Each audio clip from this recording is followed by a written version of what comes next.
This podcast is a member of the Place to Be Nation family. Visit us at placetobenation.com, the only place to be in your pop culture world. Broadcasting from the state-of-the-art L-shaped studios at beautiful and serene Ho Ho Loon Plaza in Vancouver, British Columbia. Greg Phillips and Nick Duke are the Hard-Traveling Fanboys. Hard-Traveling Fanboys! Hard-Traveling Fanboys! Hard-Traveling Fanboys! Hard-Traveling Fanboys! Hard-Traveling Fanboys! Hard-Traveling Fanboys! Hard-Traveling Fanboys! Welcome, ladies and germs, germs, to a very incredibly, wonderfully special episode. Something of a unique situation. Indeed. We are here at the portable L-shaped studio. It's on wheels. That is currently in an undisclosed location in rural Georgia. It's a lowercase L. We are here to present to you a rare in-person gathering of much of the PTBN Pop crew, along with a special guest and longtime listener. All the good members are here. That's all the right. lame members are not here. Everyone who matters at PTBN Pop is right here inside this room. Well, you can't forget Tim. Oh, that's true. Tim was invited. He should have been here. Well, that's true. I mean, And Mr. Todd Weber. Mr. Todd Weber. Todd Weber was also invited. Cross-country flight be Yeah. damned. Oh, I have to go all the way across the country. It would cost me thousands of dollars. Yeah, he said. You couldn't see it, folks, at home, but we were using air quotes to And describe just what moving our hands and back and forth, like in kind a of like mocking Little Richard. fashion. A little bit, woo! Anyway, we would like to welcome you to this very special edition. What makes it so special? We're going to talk to you about the dangers of drugs, and most importantly, the dangers of drinking. Yeah, I'm never going to drink. But what makes it special is we're in person. We have no format to speak of, not that that's different than our usual episodes. And we all have to speak up a lot because we have a central microphone that's attempting to reach all of us and pick up our voices and our general personalities, our lively personalities. So who is with us today? That's what you're asking yourselves right now at home. Who the hell is with the Hard-Traveling Fanboys today? Well, I'm Greg Phillips. With me in this chair next to me, imaginary right now, is Nick Duke, who stopped to get yet another drink.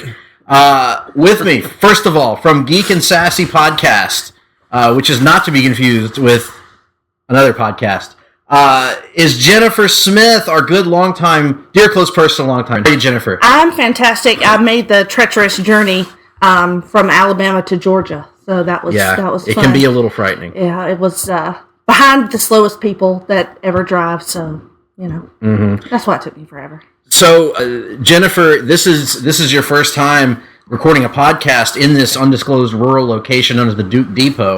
Are you confident that we'll make it through the podcast with these issues? No, not at all. Not confident at all. Fair enough. Oh, that's nice. Fair enough. Just committed a Hollywood director-like sexual I assault thought you were on going me. to call it a Weinstein. And, well, I was trying to be all-inclusive. I don't want to exclude any sexual perverts that may be out there. So we call it the singer. Right. We call it the Ratner. We call it whatever we The Cosby. choose. The Cosby.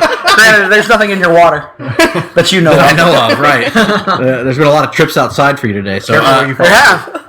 the other voice that you hear thus far is Russell Sellers, the host of Sellers Points podcast, right here at Place to Be Pop, the only place to be in your pop culture world. Russell, welcome to the lowercase L-shaped portable studios. How are you? I'm very good. I enjoy being in the lowercase L when it's not particularly cold, which is totally not cold at all. Not to me. I feel great. This is I feel fine. I'm a big fan of this weather. The weather finally took a turn for the better. I know. It did. Between the weather and certain other events, it's been a hell of a week. Been a pretty Quite good week. frankly. Been a pretty good week, Nick. Fair. Not too bad for the not too Hard-Traveling boys. Decent. Football. Now, Garner, Andrew Chandler Fraser Garner. Oh, wow. He has been an occasional guest of our show. He joined us for our Avengers podcast, for a couple other things we've podcasted on in the past. Oh, the card game. Where we first birthed the idea for this podcast. This Exactly. very one. This very podcast idea. And you were so excited about it when it was I was first announced. thrilled. I was absolutely How thrilled. do you feel now that you're here? I feel only slightly more at ease, but slightly more at ease. That's. Andrew, I'll take wins where I can get them. welcome to the Hard-Traveling Fanboys. Welcome back, I should say, the Hard-Traveling Fanboys. Let me rephrase that. Welcome back comma, Andrew Garner, comma, to the Hard-Traveling Fanboys, Forgot the hyphen. parentheses, Greg Phillips and Nick Duke, comma, send us money, anyone listening right now, end parentheses, exclamation point. Yeah. 3 times the charm there, right? Good to be here. Good to be here. And I still hate that card game. Oh, David Sunday was supposed to be here. He would have been with you on that. Right there. He unfortunately was unable to attend. Yes, he's under the Under the weather. Under the weather, as the colloquialism goes. Your wife used that word to me earlier. She did, Colloquialism. and you can't even spell it, which is the I best part. can.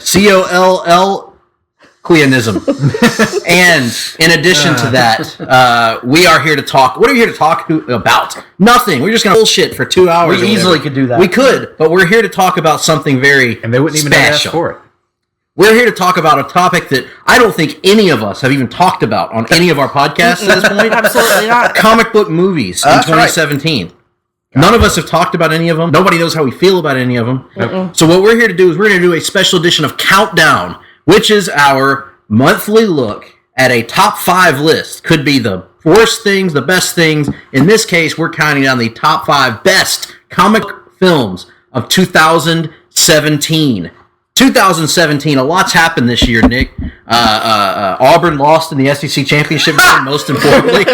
And other things happened as well. But one of the things that happened this year is we got what I think most of us would agree is the most consistent year to date of comic book films. Would everyone agree with that general assessment? Yes. Yeah, I mean, because point, a lot of other years when you had this high volume of output, you would have like a Ghost Rider or something like that snuck in there. And this one doesn't really have that. I mean, even the films that we disagree on, I think we all can agree there wasn't really an outright bad one in the bunch.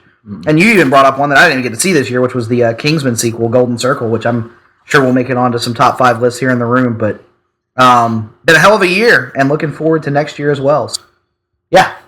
Yes. Any other general thoughts from the panel about 2017 and in CBMs, as the kids say? It set a really high bar. One that kind of came out of nowhere because I don't know that we really expected it to be the best movie or like the best comic book movie year of all time. And 2018 has got a lot to live up to, but 2018's got some heavy hitters coming too. So there is the possibility, I think, of it surpassing. I loved how consistent and how great the movies were. Just all across the board. It was really kind of cool to see the as Russell just said, the bar that they set for next year and moving forward. Very good. So without any further ado, let's get started with our top 5 lists. And Nick, what order should we? Obviously, we're going from 5 to 1. But what order on the table should we go in? That's up to you. We can kind of jump around. I mean, the idea of this one is there's such a small pool of selections. We're all going to kind of, cross-talk more than we normally would as opposed to just, long rants. So I'm sure there'll be some debate, some discussion. So wherever you want to start, Greg, you just pick at random. You are the navigator, as we discussed earlier. So, and just like a certain navigator in the 90s, a decade which we're celebrating at your party this weekend, I may take a flight at a certain point if things get out of hand. That's the second flight of the Navigator reference this weekend, and I am so well, happy. always be sure to take flight when you're on your come up. That's the most important thing. We're not here to talk about come up, Nick. What? But what we are here to talk about is comic book movies, and I am going to start with our illustrious guest, Andrew Chandler Fraser Garner. Would you like me to go 5 to 1? No, Just start with number 5. Okay. Your number 5 comic book film is Spider-Man: Homecoming. Spider-Man: Homecoming. Tell me why. It was very enjoyable. Had a really good story. I really liked the character development of Peter in the film, especially his interactions with Tony Stark when there were. His best friend was really a joy to watch and see in the film. So, Spider-Man. Fantastic. Any comments from the panel yet on this one, or should the next number 5? That's way too low, but you can be wrong. Oh, there's some people that have it even lower. That's fine. That's your opinion. Again, I can think of someone now at this table that might have it even lower. The great thing about this country, Greg, as you know, is that you have the right to your opinion, even if you're wrong. That's right. And it applies perfectly to my illustrious companion, Bebo Hungry.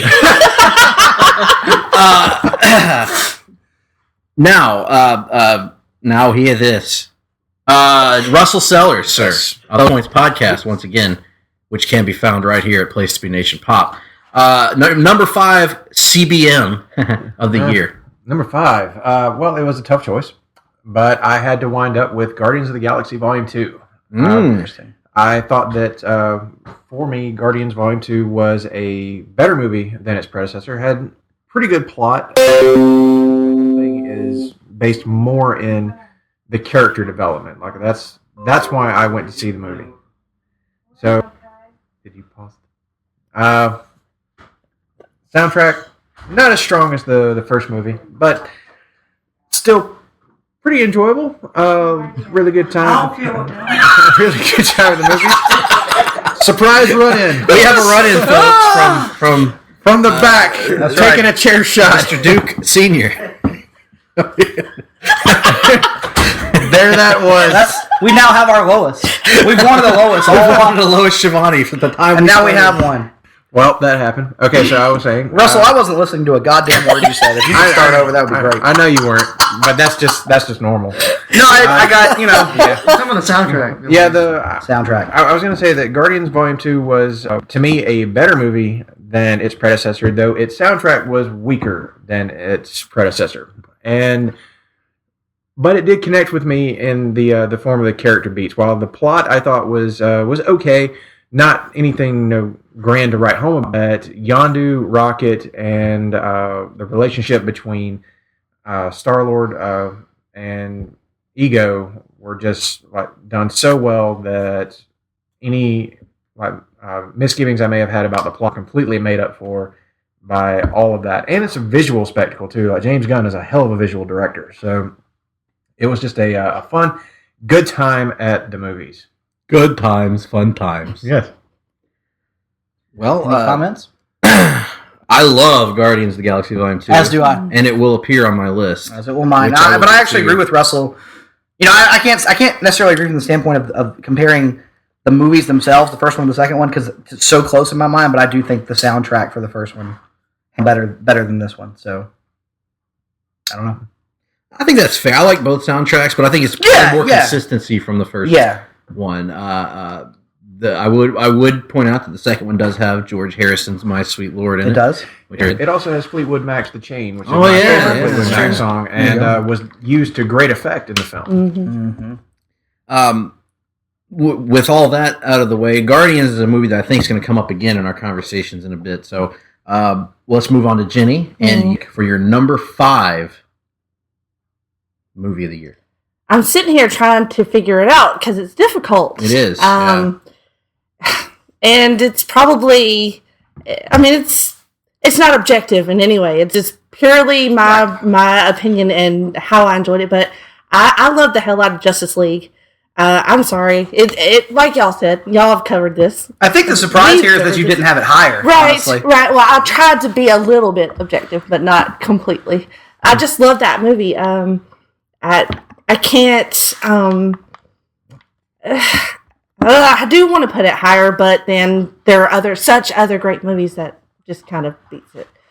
But we've talked about Justice League. We all know the failures and the successes of it, but for me, the character interactions put it at least at number 5.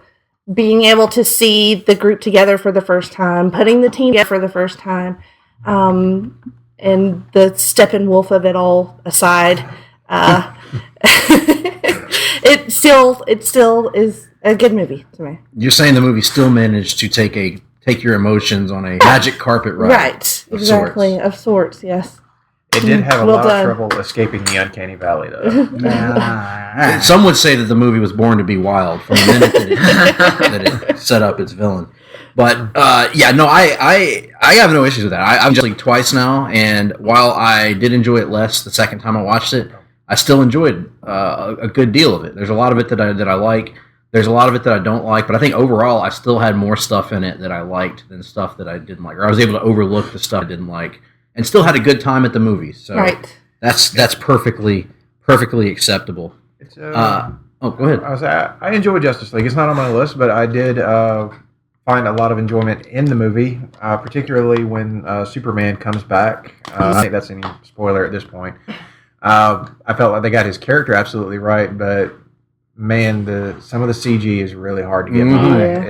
It's a tough watch in that third act, and some of the close-ups on Henry Cavill's unfortunate upper lip. I had no problem with that. It's You know what's weird is it the only time it's really overly noticeable is in that first scene, which adds nothing to the movie. So why is it even in there? Yeah, it was Like like I kept expecting them to come back to it, and they never do. So it's like that's your most example of a horrible job done on Like, they were the gonna facial do a- CGI.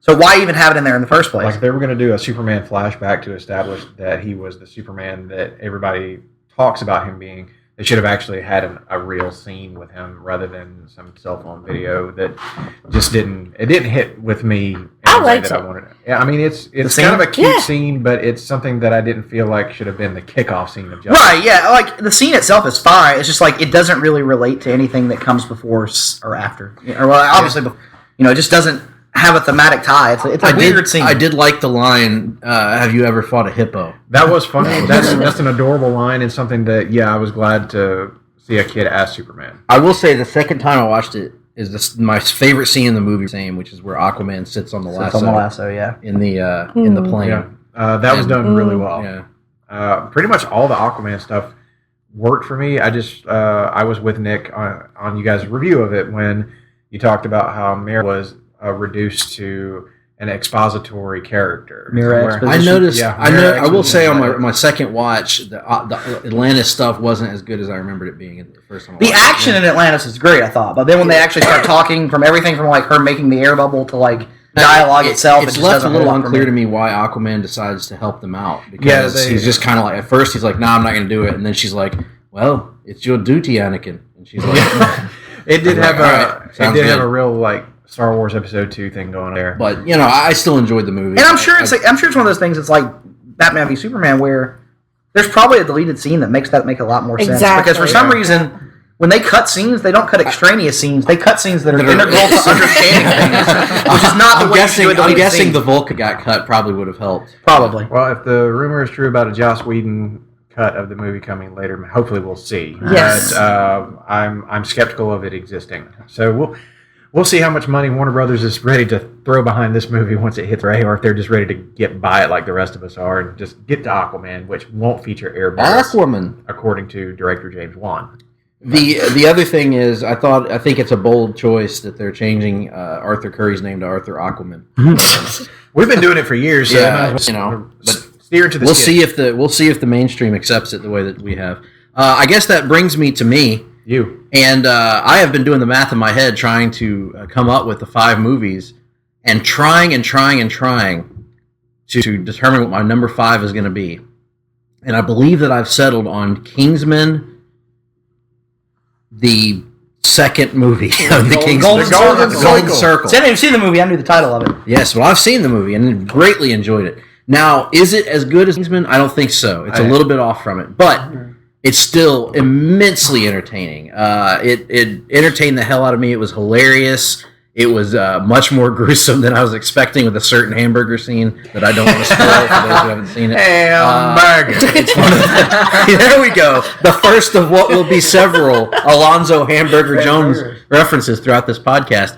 It's a movie that I was expecting to like, and I liked it more than I was expecting, if that makes sense. And so I went in and delivered. The action was great. The writing was really on point. The dialogue was great. Colin Firth gave another outstanding performance. Yes.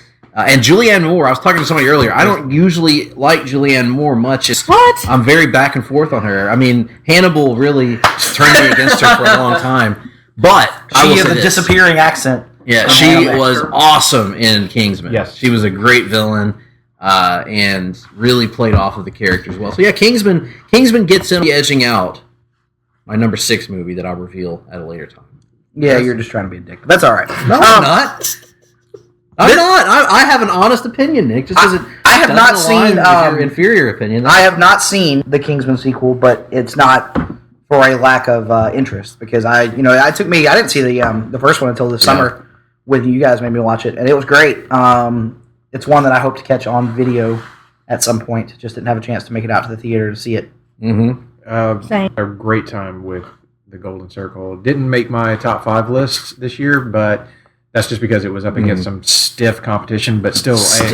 Yeah, very. But yes, I agree with assessment. Fun time at the movies. Had a pretty good score and soundtrack again, as the Kingsman movies tend to be leaning that way. And Matthew Vaughn is just a hell of a director.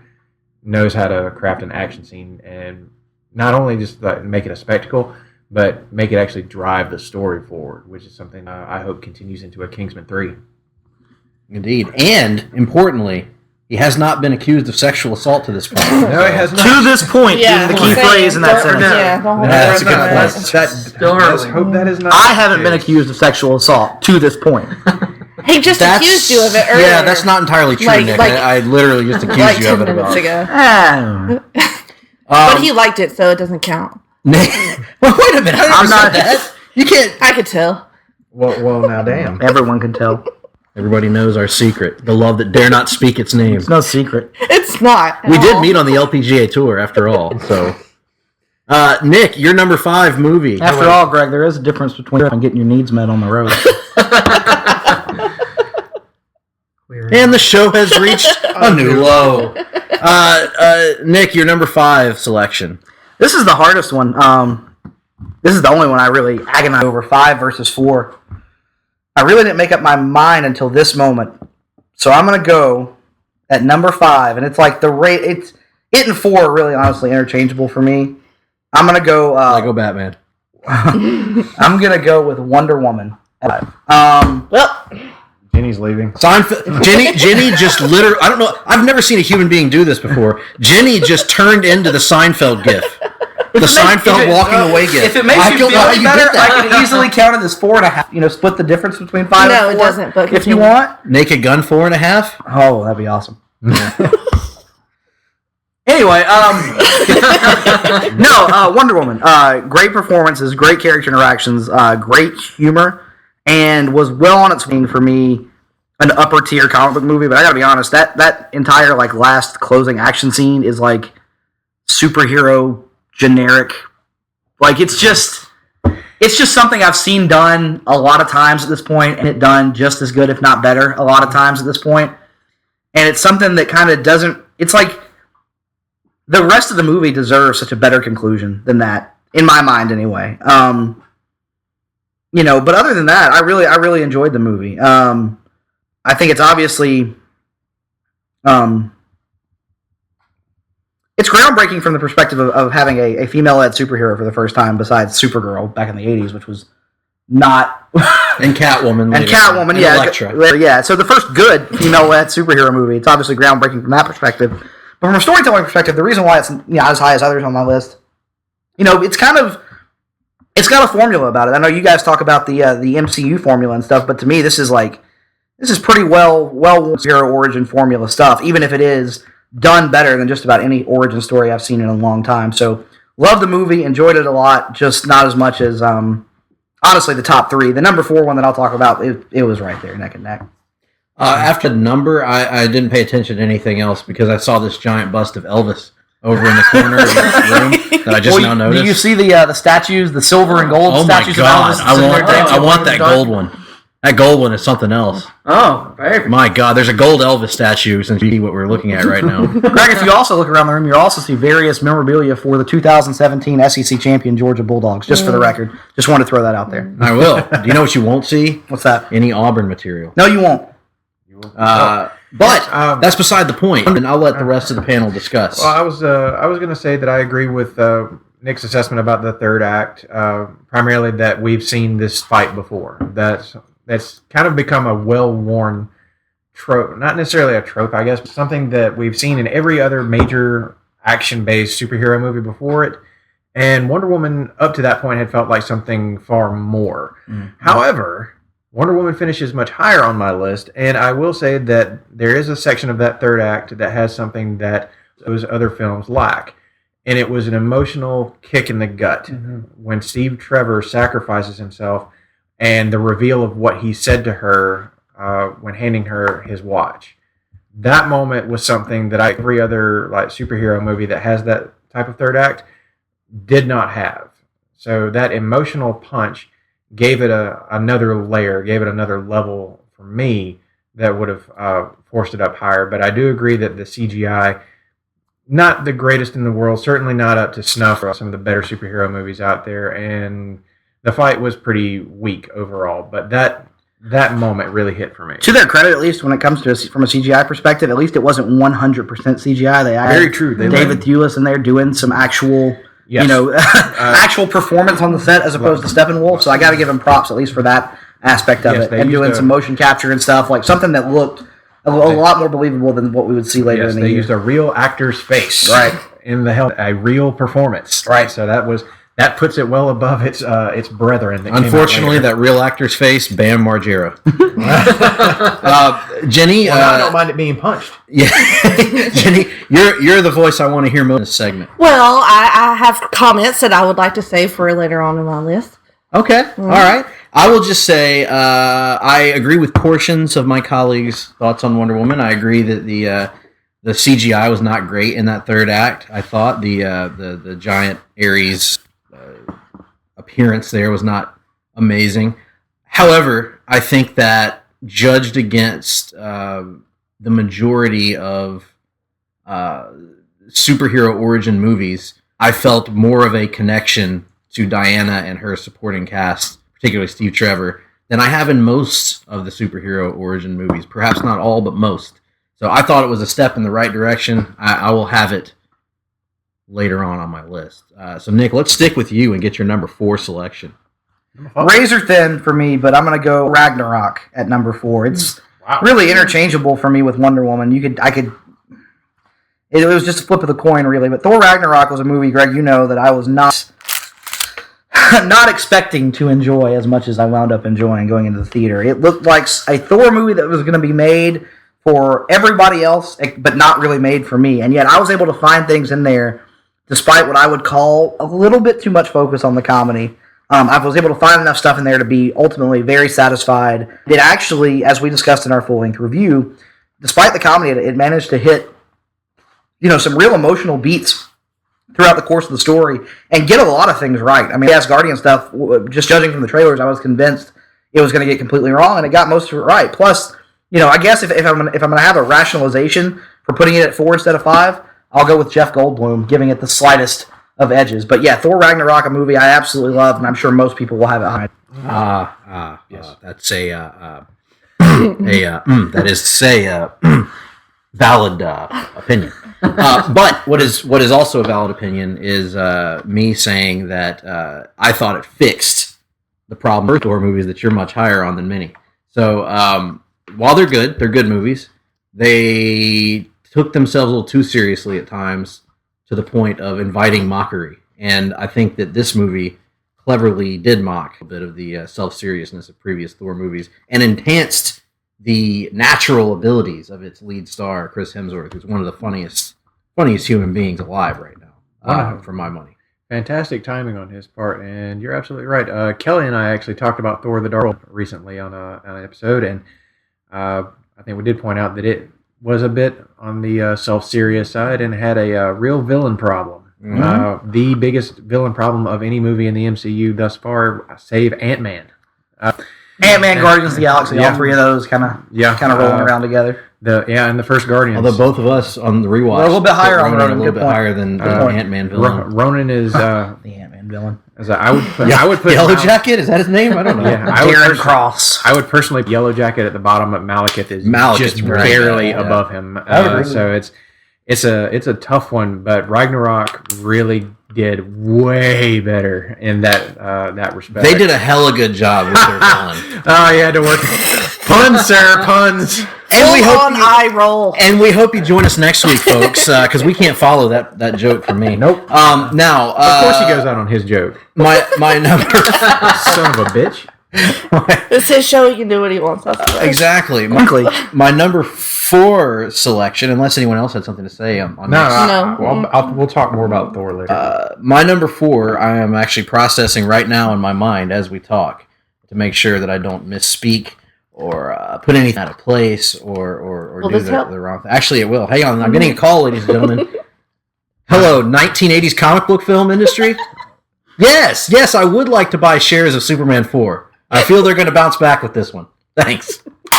I've taken care of that. Greg doesn't understand how stock works. He keeps referring to like specific products instead of companies in general. It's awesome. Earlier he was like, I would like to buy stock in whatever the 1980s Sega console was. Greg, you don't actually buy stock in the console itself. You buy stock in the company. Wait, I still haven't answered it yet. How's that? Ring. Hey, hello? Yes, it's a bull market. Pull all my stock out. I'm waiting on a bear market. I'm ready, ladies and gentlemen. I've got all my tokens ready to invest in the quarterly fund. He's full of bull, all right. And I'm gonna Goldblum and stutter over myself. I'm gonna actually skip myself for now because I can't think of what my number 4 movie was. I call bullshit. What a bunch of bullshit. No. Everyone is here thinking during the lead up to this podcast, I'm going to be the one not making any sense and stuttering over myself. So yeah, we're going to go ahead and cover for that. As is to be expected with a podcast of this magnitude, we're having some technical difficulties. I don't know anybody that could have foreseen that.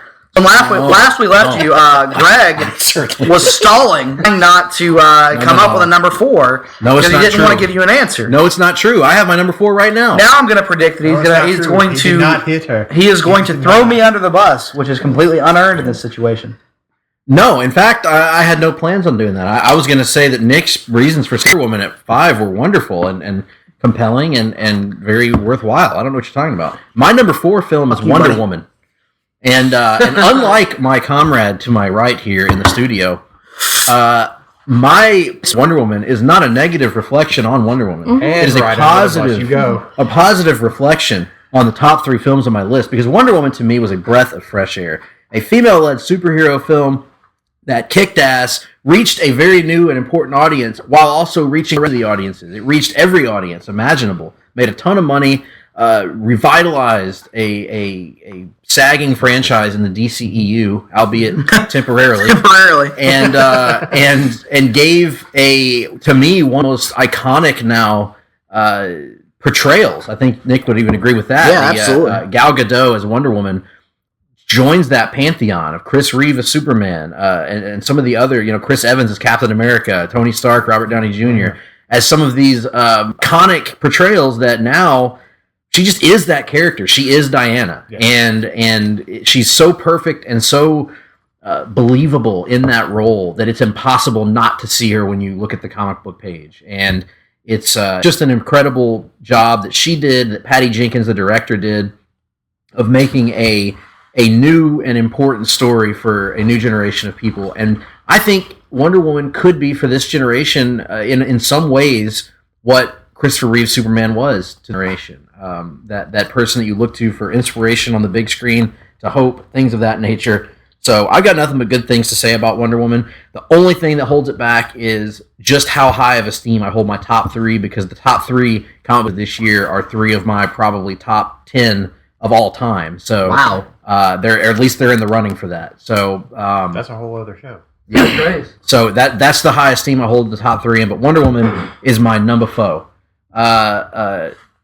I'm sure Wonder Woman's somewhere on their list. Wonder Woman again is higher on my list than either of you guys. But a lot of the stuff you've been saying is pretty right on. I just hold it in higher esteem than that because it may actually crack into my top 10 after this. So we'll see where it ultimately lands. But again, more on that later.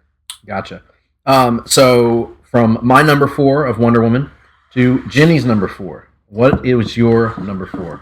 My number 4 is a little bit of a surprise to me because I'm not that big of a fan of the character, but Spider-Man Homecoming was just a delightful movie. I enjoyed the hell out of Tom Holland, and he just... Did you enjoy him as much, more than, or less than Tim Capel enjoyed him? Well, it'd have to be less than Tim Capel because... Would you enjoy him as much, more than, or less than Tim Capel would enjoy him? I would enjoy him less because just he's curious. a little scrawny and hairless for my taste, but he is a fantastic Spider-Man. He's so he's so charming and warm and lovable. He has great comedic timing. He shut up. He Let the record show no one has said anything but Jenny for several seconds now, and she's calling for everyone to shut up. Yes. Okay, and so you get one of the better villains that we've seen so far. Absolutely, cheers to that. That scene in the car was just wow. I could agree. not believe it. I was just blown away by that scene. And if you're going to talk about third acts, I mean, a little bit formulaic as well. Agreed. A little bit. I'll have a counter to that later on. Right. I mean, it looked awesome, but still just a little hard to follow at times with the plane and whatnot. But Boss, the plane. right. But I did like his best friend character. I liked, of course, Tony Stark. Mm-hmm. You can't not like him, but and I thought they used him really well. Yeah, Nick and I just at the same time made the Tim Allen Home Improvement noise we were making fun of earlier. Yeah.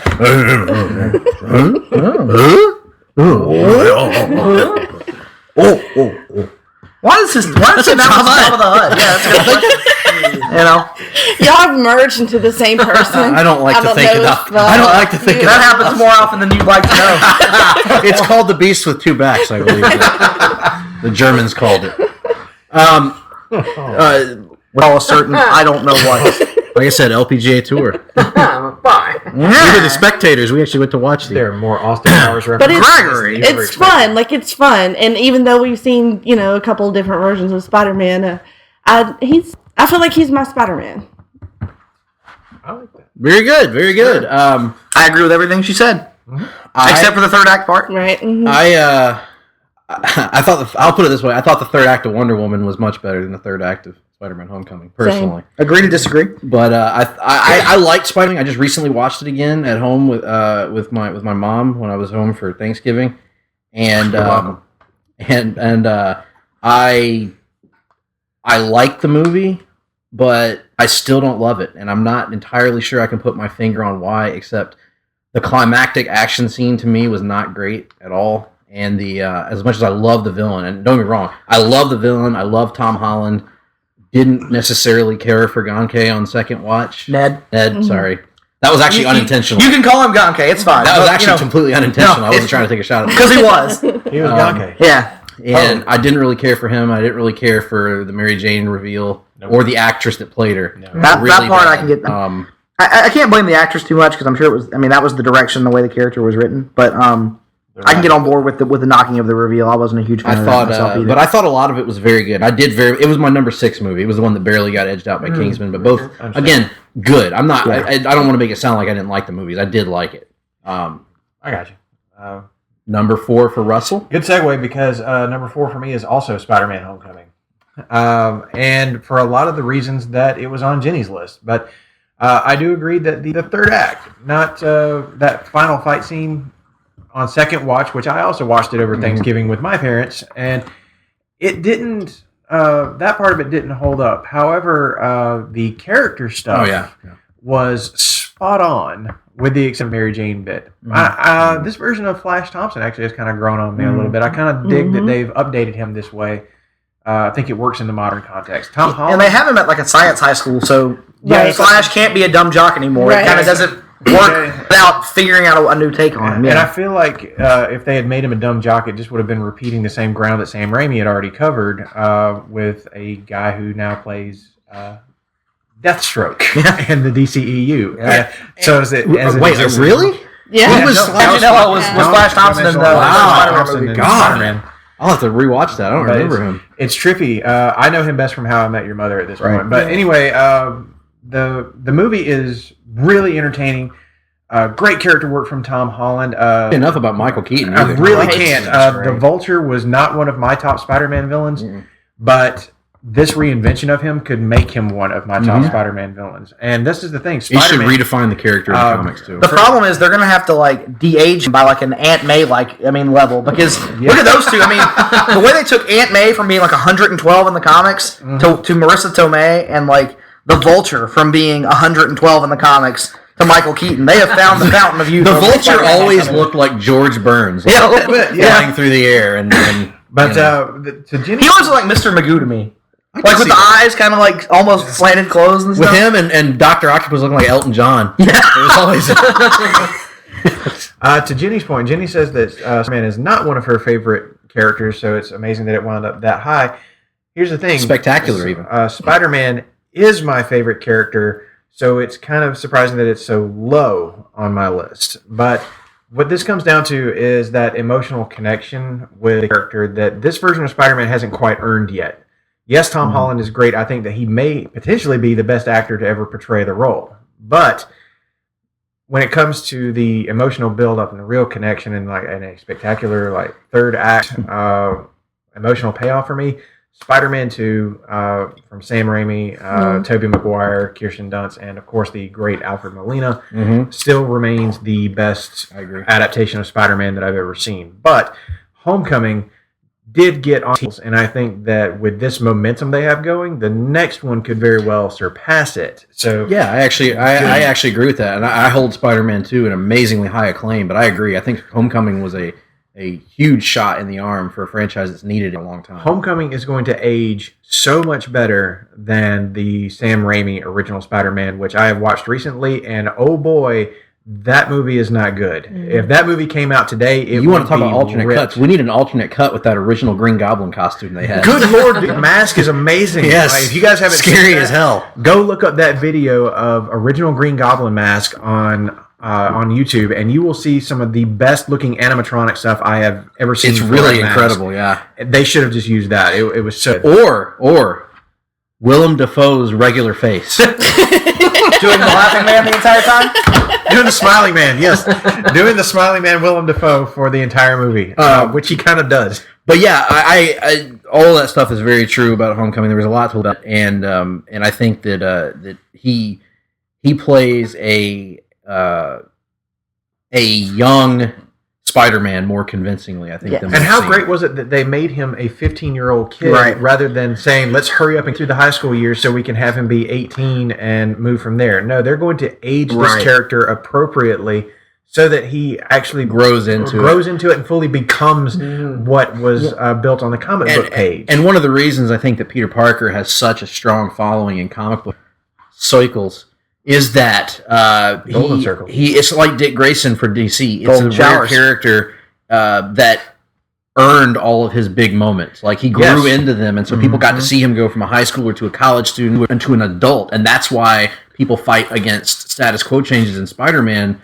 They seem to regress him or de-age him because it feels like he's earned so much of that over the years. There's one other scene I'd like to point out. Jenny talked about the car scene, which was, yes, absolutely best scene in the movie, but there's one more.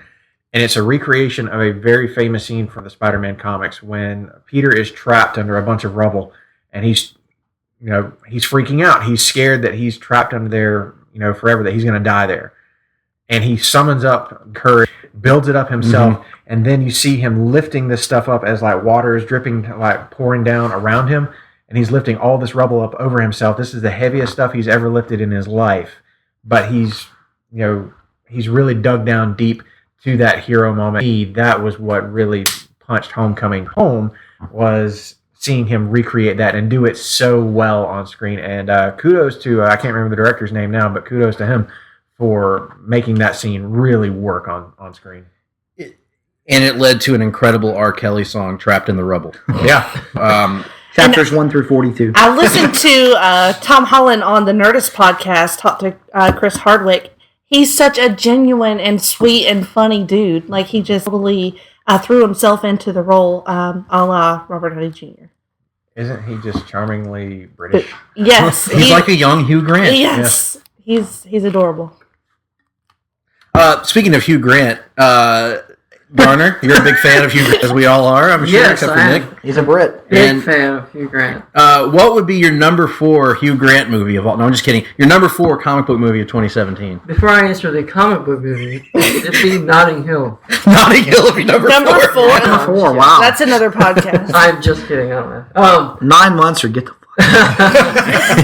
fuck. My number 4 had to be Guardians of the Galaxy, Volume 2.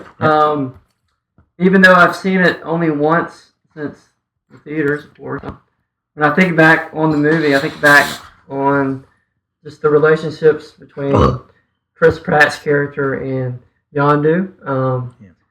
And it was just, it hit an emotional connection with me. And Greg, you've said many times in your previous podcast that father-son kind of connection is key. And that really kind of stood out to me. With me being a very visual guy, the visual films were pretty awesome with the CGI, and it seems like they do a really good job.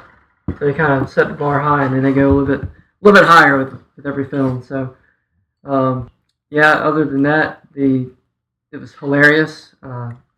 Bautista was pretty amazing, and he had coined humorous phrases that throughout the film that had me laughing, guffawing rather. So. What a great word. There we go. Colloquialisms and not guffawing. Burn Lundquist-like word. Yeah. Oh, wow. I miss Burn a lot. But, Oh, my. Oh, dear. Anywho, LSU. Rocket Raccoon was pretty awesome, and Yondu's little pointer thingy was pretty cool. His laser pointer. He really. Let the record show, Greg thinks my pointer thingy is pretty cool as well. So I've never seen it. I wouldn't know. Lies. He really knows how to penetrate things. Anyway, but yeah, those are the reasons why Guardians is my number 4. Greg, if Lion Cat were here right now, it would be hissing at you. The great points all around, Garner, because I'm going to bring up a lot of those later on in my list. Me as well. He's a great movie. Mm-hmm. The emotional connection, as you mentioned. Right. I'm a sucker for the father-son dynamic in films when it's done well, and it was done extremely well in this one. And in 2 different respects, almost. Oh, yes. The real. It's almost like the assumed real versus the real, and it pulled it off swimmingly. And Michael Rooker just great. Got the best line. He got the best line in the movie to me when he says, "He may have been your father, but he weren't your daddy." He just killed it. I mean, there's nothing else to say. I mean, he was so much you could say about him, but he was phenomenal. And so Garner, I'm going to let you go ahead and get cracking in your number 3. Okay, I've seen this movie twice. I really enjoyed it the first times, but I saw it in the black and white version. Oh, wow. And it's Logan. I know I'm not as close to the Wolverine character as you two, and obviously Russell as well.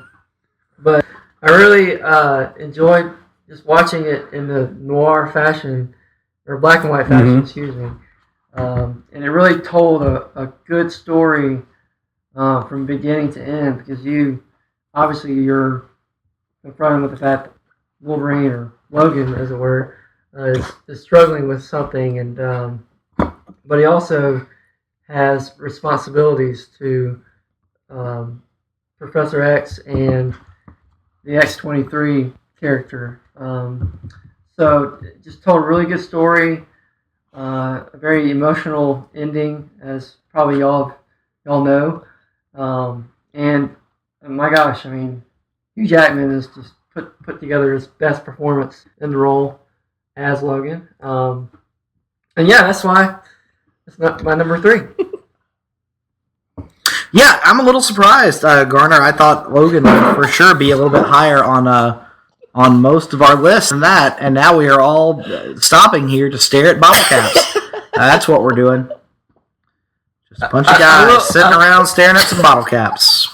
I will add Logan's relationship with Professor X in this film was pretty great, and very, very funny at times. Yes, I agree with all that. I'm just a little surprised that it's... I mean, 3 is pretty high, but 3 is very high. But it's shockingly low for such a... Well, I would ask, Garner, do you like it better in the noir version than you did in the color version? I did. Interesting. I've yet to watch it on that. I've watched it in the noir version. That was actually the first time I watched it after theaters was the noir cut, and yes, it's tremendous that way. Like like Garner said, the emotional punch of it actually resonates more because you're not really so much distracted by the wanton and brutal violence of this movie, like which does take center stage when the color is there and you see the blood flying. It's really noticeable. In the cut, it's not because it's black and white and gray. So you're not noticing it outright. You pay more attention to what's being said and how the story is flowing. So yeah, it's a top tier movie for me. Not to give away my number. Whatever pick. Does Rod Serling appear at any point? Rod Serling. Imagine if you will. Rod Serling is pretty much in every scene of the noir. That's incredible. That just makes it even better. That might just put it over the top. Even scenes where it doesn't make any damn sense, which is most of it. That doesn't matter. Russell, your number three on your list. A movie that surprised the hell out of me this year. Because like Nick, I was not expecting this to be really great. Because like Nick, I'm not as well versed in Thor as he is. Obviously, I haven't read the Walt Simonson run or anything, but I have read every issue of Jason Aaron's Thor run from God of Thunder to now, and it's tremendous. It's a book that I am thoroughly addicted to. So Thor Ragnarok is my number 3. But what surprised me about it was the emotional punch that this movie had. Right. Because all the trailers led you to believe that this was a straight up like comedic turn for Thor, which I get why they would go that route because the first 2 movies didn't hit the way they wanted to, and they were like, okay, we got to get this in like top tier level hero because that's just something that hasn't happened yet. Fair enough. But the emotional punches of Thor Ragnarok really worked on me. Like the revelation of Hela's origin was a huge like shock moment for me. I was taken aback, like what a revelation this was. And then the moment that came out of nowhere for me was the only real scene with Anthony Hopkins in the film when Thor and Loki go to see him, and they sit there and he just talks to them like they're kids, but on equal levels. He refers to them as his sons. Yes, he calls them his sons. He doesn't hold one in higher esteem than the other. He just like lays bare how he feels about things because he knows this is a father at his end, and he wants his son to continue on in his stead. I just felt like it was such a huge emotional punch that truly worked just big time for me. And we've talked a lot about third acts in this podcast not working. Thor Ragnarok really does. It is a tremendous like fist pumping action moment. It's a third act so good it makes you wish the second act was shorter. Yes, it does, because the third act fires on all cylinders, including Immigrant Song, which now should be used in every Thor movie at the end of time. Immigrant Song was used to great effect in that scene. Here's the only problem I have with Immigrant Song: it was overused in the movie. It shouldn't have been used in the first scene. I think they should have used it in every scene. I like the symmetry of it. Even symmetry of it, and then also, but it doesn't really have symmetry in the first scene. It doesn't. It just comes out of nowhere, and I felt like it didn't fit necessarily in the first scene. But boy, does it rock hard in that final act. And surprisingly enough, I thought that this movie ran the risk of being overstuffed by trying to adapt Planet Hulk into a Thor Ragnarok story, but they found a way to incorporate it in a way that not only made sense, but made the movie better. The buddy aspect of Thor and Hulk teamed up together, because who knew Chris Hemsworth and Mark Ruffalo had this level of chemistry with each other? It's just tremendous. It's so much fun to watch on screen. And then that last bit with Hulk jumping against Surtur at the end, and everyone calling him back. Surtur just punches him back like he was nothing. And they were like, "No, stop! What giant monster!" Exactly. Like that just brought it all home for me. Thor Ragnarok is incredibly high for me, and I think I'm just going to go ahead and put it out there, folks. I haven't redone my full list, but Thor Ragnarok, welcome to my top 5 MCU list. Nice. I'll say the one time that I wish I could take like a prime Arnold and put him in the Thor role just for this one moment in the movie was when he calls Hulk an idiot. Stop, you idiot! What the hell are you doing? It's bullshit. And how about Loki? Tom Hiddleston. We Oh haven't my talked about gosh! him every time. Every time I forget how awesome he is, he reminds To root for him. That's the thing. Like, we see him do both his villainous turn and his "I'm going to stand with my brother" turn, and we see which one he picks at the end. Like, he picks Thor over like everything else, and that, well, with the exception of one. Yeah, like, that's the thing. With the exception of the Tesseract, Because they keep it open. Like, that's the beautiful thing about it. They always leave it open, and big props to Taika Waititi for such a tremendous job directing this movie. I like I like the fact that the movie is just covered in Waititi residue. Yes, it is Across the Waititi board. residue everywhere. Boy, you have come a long Didn't way. appreciate it. Tycho has come a long way, Come on, Jenny. co-starring Waititi as a residue. supporting role in the 2011 Green Lantern film. Yes. He has come a tremendous long way. But yeah, what I mean, like, if we're being honest, I have to agree with pretty much all the good things you got Thor Ragnarok. It's just like, it's not my ideal version of a Thor movie, and so I can't help but hold that against it. But, like, objectively, there's really not much you can complain about. Aside from, like, I find some of the little tangents in the second act, like, not really interesting in any way, but, you know, from a cinematography, from an acting standpoint, from an editing standpoint, it's awesome. Yeah, no, Goldblum is great. It's just, I wish it was, like, more Goldblum and and less, most of like, the Thor other and things. Hulk stuff is in the second So we'll act. call it a tie. True. But yes, all of that stuff with Thor and Hulk was out of this world great. And they're One more that we should shout out, though, Valkyrie. oh yeah, she that's was right. amazing. Great Yeah. was she. Well, Greg's gonna get there. He's still got some Thor We got to words bring to up say. Valkyrie later, but yeah, that's my number 3, Thor Ragnarok. Number 3, Jenny. Well, you stole my thunder with that Valkyrie comment. That's the only song that was missing, but I guess since Iron Man already claimed Thunder, I know, yeah, that's a good point. But Thor is Why the my hell number not? 3. But true, why Thunder not? rolls. A movie made only for Greg Phillips and Nick Duke. Hey, I'll join in on that one. We'll probably sing that one later. Hi. Thor is my number 3 as well. Hey! I don't know. I'll go with it. Oh, very Mazel tov. good. If the man wants to be called Muhammad Ali, God damn it! To respect his wishes and call him Muhammad Ali. Mama call him Waititi. I'm gonna call him Waititi. not bad. Jenny, I'm sorry. Your number 3 You're is not. Thor You're Ragnarok. not sorry at all. Hilarious too. Yeah. Y'all are gonna be kicked out of podcasting for that. The podcasting like czar who kicks us out. I don't know who's the leader of Place to Be. I don't know. Why don't you tell us? I don't know. Yeah, What tell do us you who it think? could be. I have no idea. Here's a question: does the leader of Place to Be Nation actually listen to this show? Probably not. I don't know. And if he does, I'll sit. Yes, it happened. And it was good. It's my birthday. I'm allowed to say whatever the fuck I want to say. Because that's different from any other day. Yeah, how's that different than our normal weekly Hey. podcast? None of that. All right, Thor Ragnarok. Dilly dilly. So Valkyrie was amazing, and Hela was amazing. I like a female villain. I like a female that's flawed, like Valkyrie was, and drunk half the time, and couldn't decide whether she was going to get on board with what the fuck was happening. And I liked that indecision on her part, but of course, she chose the right way to go. Of course, it worked for me. I laughed harder in this movie than I have for any other comic book movie.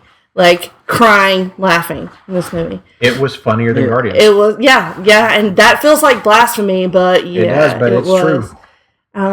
Jeff Goldblum, I mean, Jesus. What can you say? What else? I know you guys on your review did not like the beginning part with the spinning. No, around. he liked it. Well, I didn't like He it. did. I liked it a Nick lot. didn't like it. Greg liked it. I liked thought it was funny. Me too. It's fine. Yeah. Me too. It's different, and like Russell, my experience with Thor has been the movies and then the Jason Aaron run, which I've read a little bit of and loved, but I liked how it was different. I liked how it was a little bit more cosmic. Has That's a great this point. not inspired you to want to go read that Walt Simonson Oh, run, yeah. though? 'Cause Yeah, that's quite a the, bit, That's yes. the main thing it did for me was like, I want to read Walt And what's Simonson. being unsaid here is what's inspired her to want to go read the Walt Simonson Which is run, our recent recent review. review of the Surtur saga on the Hard-Traveling As well, Fanboys. yes. Which can be found Oh, you guys did that? On Place to Be Nation Pop. You guys did it? Yeah, You did? on Totally? placetobenation.com. Which only is the place to be home. on your pop culture. Exactly, and it's the Place to Be Nation Pop. It's a where all of our veritable heaven. podcasts- Is what it It's is. it's the home And this is the the home to all of our podcasts. longest running, weekly, episodic comic book podcast in all of Place to Be See, Nation. that's what you guys don't have a catchphrase. You need a catchphrase. we do. Buy the shirt that doesn't exist yet. I would buy that shirt. I would buy that shirt too. And give Pro myself Wrestling money. Tees, we need to get Pro that Wrestling shirt. Tees. We need to get up with it, but they probably would turn us down on the For basis every of shirt us- you buy from our Pro Wrestling Tees store, Griff will personally call you to That's say right. thank you. I will actually. Hell. In JR voice. Now, quite frankly, you have bought a T-shirt, and if you don't like the shirt, I will rub doo-doo all over your house. Not to tell tales out of school, but speaking of JR voice, I got a major announcement at the end of this half of the shit. show. Does it involve doo-doo in any way? It's gonna, yeah. Fair enough. At least you're honest. So, Yeah. Is that? Are you saving that for the end of the show? Vamp, Greg, vamp. Vamp. Do it. Yes. What do you want me to do? I don't know. Say some shit. Say some shit. So, Where are we well, now? the funniest thing that ever happened to me, Okay. I was walking through the forest one time, and I was attacked by an old man. What are we doing with our lives? Number 3 on Go with your turn, number right? 3. my 3. Yes. My number 3.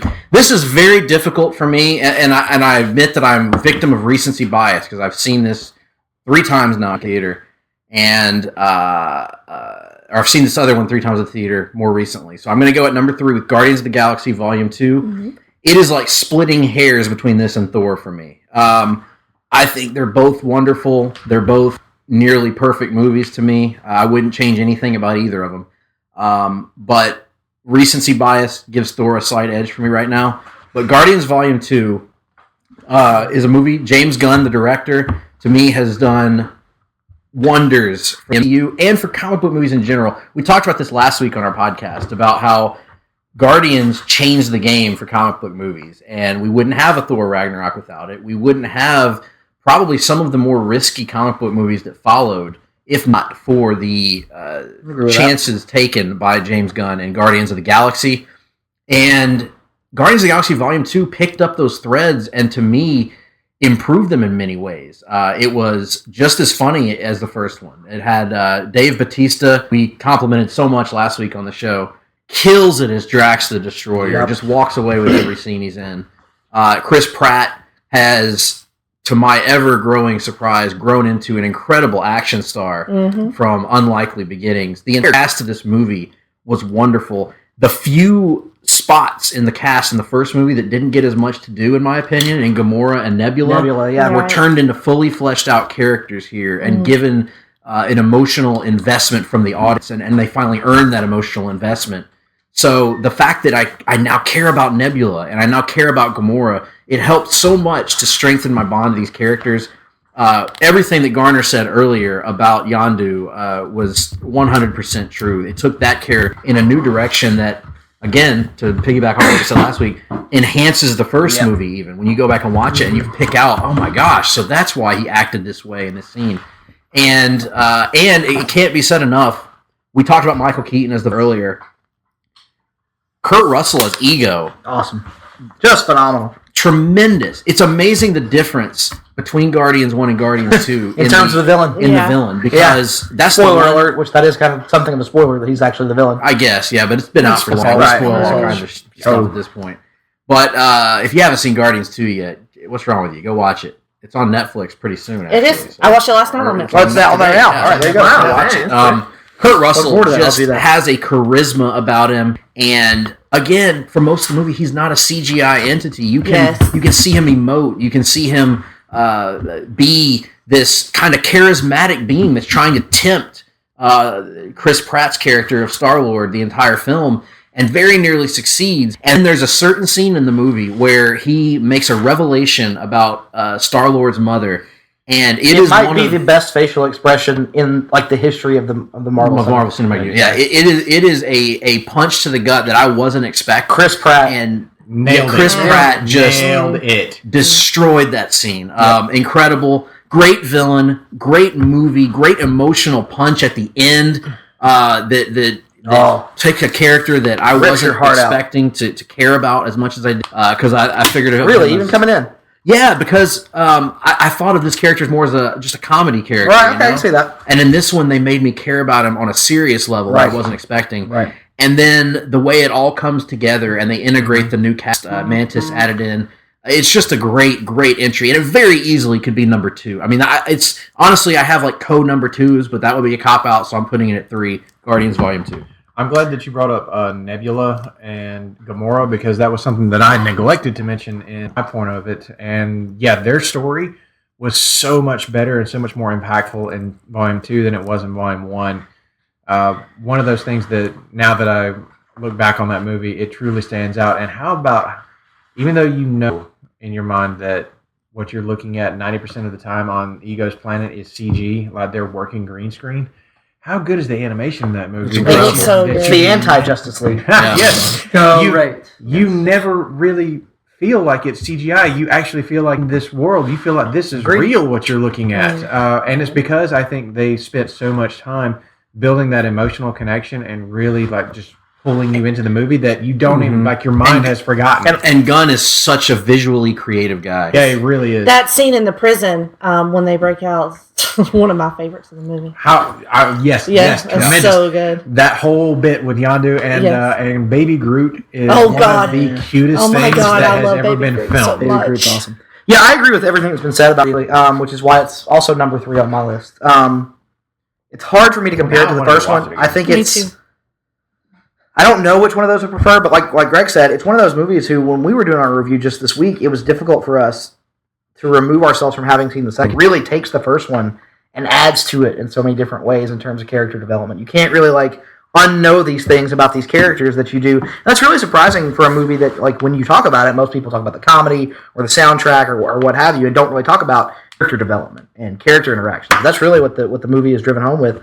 And how about Sylvester Stallone getting to play a little role in the MCU? I was so happy. How awesome was that? So yeah, you guys pretty well covered it, but Guardians of the Galaxy Volume 2, number 3 on my list. Yep, you see the original Guardians of the Galaxy with the with Sylvester Stallone and Michael Rosenbaum. Yes, a character who is basically all CGI, but he's in a mocap. I think Michael Rosenbaum is like stealthily on a mission to appear in every comic book universe that exists on film. It's very well possible. May I suggest that he try to take on the role of a certain speedster in the DCEU instead of the guy who's already there? It's not for me to say, quite frankly, but and the route things are going, it's only a matter of time before maybe that happens. Sorry, Ezra Miller, but your day is numbered. Number two. You look so healthy and youthful. Am I going to number 2? You're going to number 2, but don't go number 2, please. Well, at some point, An emergency dump. That's true. Emergency dump. Yeah. Anyway, wait a minute. Have you done your number 3? Yeah, you just did. Yeah, Guardians of the Galaxy Volume 2. Yep. Number 2 on my list, Spider-Man: Homecoming. For all the reasons you guys have kind of all covered it at various points throughout. Tom Holland is outstanding. The writing is outstanding. Keaton, instantly probably a top 5 Marvel Cinematic Universe villain. Now, granted, that's not saying a whole lot because the MCU does have something of a villain problem. But one thing we've talked about, Greg, is that seems to be reversing course here in recent memory, and he is those that's going to just redefine that character, the Vulture. When this movie was first announced, they said the Vulture was going to be the villain. That was my biggest concern about the film, and it wound up almost being the biggest positive I agree. for the film. You guys mentioned Robert Downey Jr., but how about Jon Favreau kind of getting some moments to shine again? As that hasn't really played a big role since, I guess, Iron Man 2. He was in 3, but he spent most of his time in a hospital bed. But Iron Man 2 is hospital. Yeah, Iron Man 2 was probably the last time he had as much screen time, and he gets back in the game here in a big bad way, and I really enjoy it. The scene at the end with the new Spider suit and the offer of joining the Avengers, just everything about the way they pulled this Spider-Man story off. The surprise proposal. I just freaking loved the Miles Morales name drop, or not the name drop, but the Aaron did about how he has a nephew in the city and in the neighborhood and that kind of stuff. They opened that door to Miles and the Prowler. Right, which is I'm all for that. You guys talked about the third act, and while I can agree from an action standpoint, it doesn't really do anything that most superhero movies and most EU movies haven't done. It kind of, to me, what I like about it is it takes a page out of Ant-Man's book. In that, in most of these films, whether it's Iron Man or Thor or pretty much anything, these are like world-ending stakes. Like everything about this is like, if the hero does not succeed, millions upon millions of people are going to be slaughtered. Yes. If Spider-Man fails here, all that's really going to happen is Michael Keaton's going to make a little side hustle. Like, I mean, he's been doing this, what is implied to be like, what is it, like 3 years in the film? They kind of have eight years in the film between the Avengers and coming. And the Avengers are like, so what? I mean, basically all that's happened are some banks are getting knocked off. In the grand scheme of things, not many lives are being lost. No. You know, it's not like a huge destructive piece of property. And to me, bringing those stakes back down to the street level and making it a smaller in scope is something that fits the nature of the story they're trying to tell, which is kind of Spider-Man on his journey to really becoming like, in this version is more like the friendly neighborhood Spider-Man. That's really that's where we are at this point. And that's why, I mean, again, like I said, it's not great, but the scope of it is why I kind of dug the third act, because it doesn't go, it doesn't try to exceed its reach. That's what I'm saying. But I would say that the action up to the third act would have been really good. Yeah, and the third act action isn't bad. It's just not terribly interesting. It's not. But I agree with that. Then I dug the bit with like him with the, what was it, the little portal things that get him inside the plane, and he was I like the idea of that better than the execution. I think. Like I thought the idea of it was really cool because I love Portal. As you know, I love portals in superhero movies. I love portals. We've talked about it many times. I do agree. I agree very strongly with Nick, though, that the MCU needed to be brought back down to earth a little bit. Smaller, because the stakes always seem to be world-ending. Right. And it's always like ending Earth. I mean, even Guardians of the Galaxy Volume 2 has a world-ending stakes bit to it that, is kind of hard to reconcile this event that happens in the movie. Right. It's just a quickie thing, but Spider-Man does it in a way that brings everything into like art focus for just this character. Right. Like if he messes up, it's just on him, and it's just his world that's affected.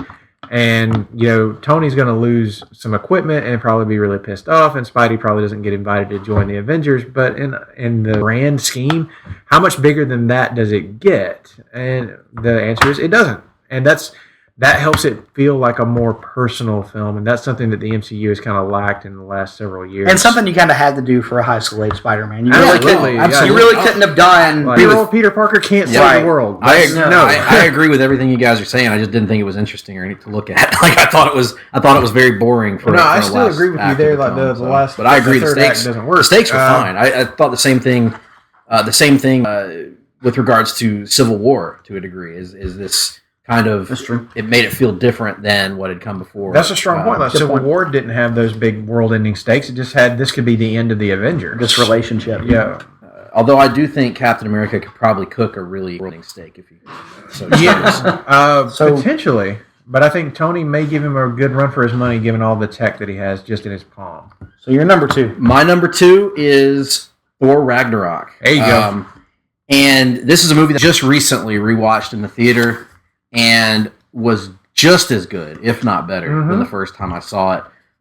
It's just everything that's been said about it so far is true. Valkyrie's amazing. Goldblum is amazing.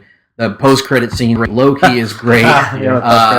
Thor. I mean, Chris Hemsworth to me is finally getting the credit that he deserves as being on that same level as RDJ and Chris Evans in that trinity of the lead Avengers characters, I guess you would say. He's a comedic dynamo. I wanted to ask you if you saw that coming with the loss of Thor's eye. No, not at all. When he got hit in the face, and it just, I did not see that coming, whatsoever. Neither did he. Much like Ronnie Millsap, now there are strangers in his house that he can't see. His peripherals is thrown off a little. Yeah. I didn't see that coming either. I thought that was great. The action was, again, we talked about earlier, and I don't mean to throw too much shade on Justice League, but the action is it's just such at a different level in Ragnarok. It's so high level. The action looks great. The characters look great. The CGI looks great. You feel impact when characters, even if they're CGI characters. Hulk was I had so many concerns about Hulk talking in this movie, Right. and they were all pushed to the side. No, they got it Because they made him like a child. Yes, and the scene I wanted to call attention to when he's getting so mad, just tore, and he just pumps his arms down like a baby that's just upset. He's like, He's like walks a over. preschooler. Like Yep. he's freaking out over small stuff. He and Thor trying to one up each other because of his preschooler mentality and Thor's incredible ego can't push aside to allow Hulk to think that he's got the better of him for a moment. Just so many great moments. Hemsworth finally getting a chance to really show the full depth of his abilities. He's incredible. There's just so much about this movie that stands out, and the best thing I can say about it is I have not seen anybody leave this movie without a smile on their face. It just, at the end of the day, to steal a Vince McMahon line, we're about putting smiles on people's faces. And this movie does that to a degree that few other comic book movies I've seen have.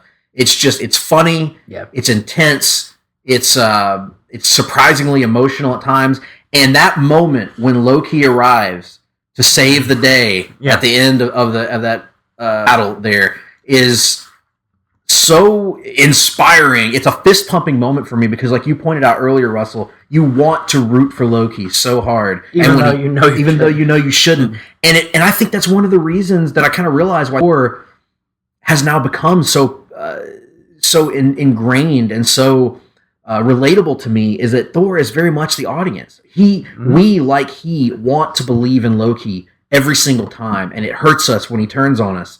And then he comes back at himself, and you want to believe in him again. And when Thor says that line, when Loki shows up and Thor goes, "You're late," and it shows he knew he was going to show up, even though he looked like he had given up on him earlier. He knew he would do this when it counted. But how great was that scene when he does appear to give up on him? Like everything leading up to that was just so tremendously well done. I don't want to do Get Help. Get Help. Get Help was one of my favorite parts of the movie. It's humiliating, but not for me. Not me. It's fun. So let's do Get Help.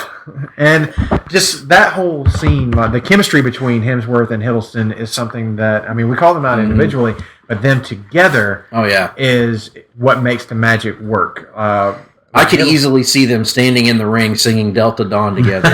They are the Rock and Stone Cold of the MCU at this point. I'm down with that.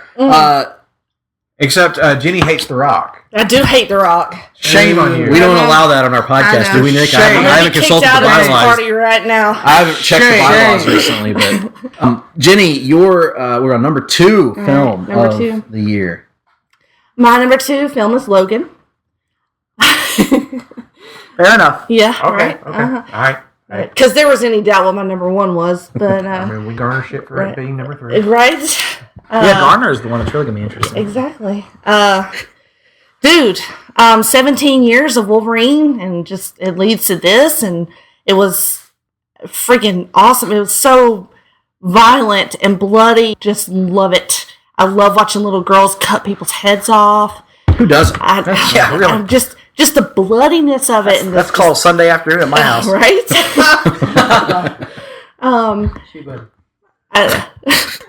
Tomorrow. Dilly. I was going to say something, but I won't.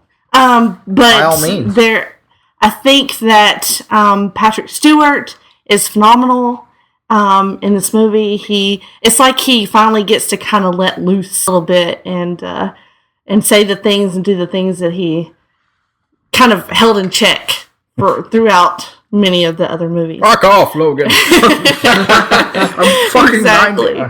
And then Daphne Keane is what can you say about her? She's just I don't know. I've never seen a child actor work so hard but so little at the same time. Like she has so many emotions to convey without really saying much, and she just totally sells it. And she just kicks so much extreme ass. I know that there are things in motion right now, but I seriously hope to see her as X-23 again, because there's just so much more there for her. And then of course the ending. I mean, we kind of knew it was happening, but at the same time, just to watch it happen was devastating, and probably had not had that much like ugly crying in a comic book sphere or a comic book movie before. But it was fantastic, wonderful, loved it. Yeah, Logan was that. All of that was particularly well done. Daphne Keane needs to get far more credit for her role, and yeah, like you were alluding to, I hope that the plans do go forward for James Mangold to give us an extra-led X-Men film sometime down the road. But some recent developments may hinder that from happening, or could, I hope they don't. I really hope they don't. A different company. We'll see what the future holds soon enough. She's amazing. She really was spectacular. But Russell, your number 2. My number 2, as it were, is Wonder Woman. The Gal Gadot, Patty Jenkins-led tour de force of an origin story film that, for all those people out there saying the origin story is played out, doesn't work anymore, is boring, we don't want to see it, superheroes have done it all along, Greg raising his hand as one of those folks, I think raised y'all a big old middle finger. Because I love origin stories. Yeah. It's one of the things about comics that I mean, and I've never liked them. I never have. To me, it's like the thing that everybody who comes in, even if you're talking about from a writing perspective, just on comics themselves, everybody wants to do that version of those stories. Yeah, I think if it's a new character that people haven't seen on the big screen, like Wonder Woman, it can work in a big way. I don't need to see Spider-Man, Batman, or Superman. Fine, Fine, fair enough. But however, Wonder Woman does do it better than just about anyone has done it before, and. Iron Man. Yeah, since there's any dispute about that. Sure, since Iron Man, absolutely. And Patty Jenkins, what a revelation of a director she is.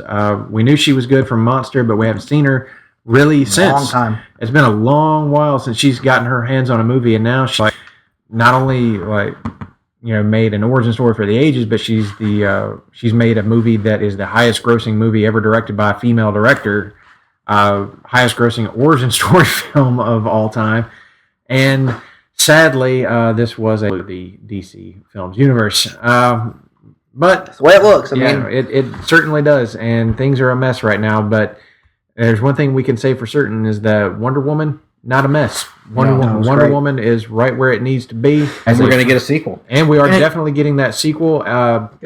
Big props to Alan Heinberg, who wrote the movie. Yeah, who is a former comic book writer, had a tremendous run on Wonder Woman back in the day, which you can find in trade collection now. Highly recommended. I don't want to step on Jenny for later on, but we haven't mentioned really Steve Trevor very much. And yes, Chris Pine. Was. I did not see that coming. I knew he would be good, but I saw it coming because I won't say I saw it coming, but I knew it was Pine, and I love Chris Pine. So I didn't think that I would love him as much as I did, and that he and Gal Gadot would have such great chemistry. And it's going back and looking at it now. It's especially even more frustrating because of the 2 DC movies that came out this year. One of them, Jeff Johns, had a heavy creative hand in. The other one, he came in the middle production, and there wasn't really much he could have done, and yet they're blaming him for one of them and not giving them the credit for the other one. Mm-hmm. And it just makes all the things that are happening in DC films all the more frustrating right now. I hope that, since he is working directly with Patty Jenkins on Wonder Woman 2, that if that turns out as good or better than the first one, that they'll start to say, oh, well, wait a minute, maybe this guy is somebody that should have a little bit more authority, that he shouldn't just be thrown away.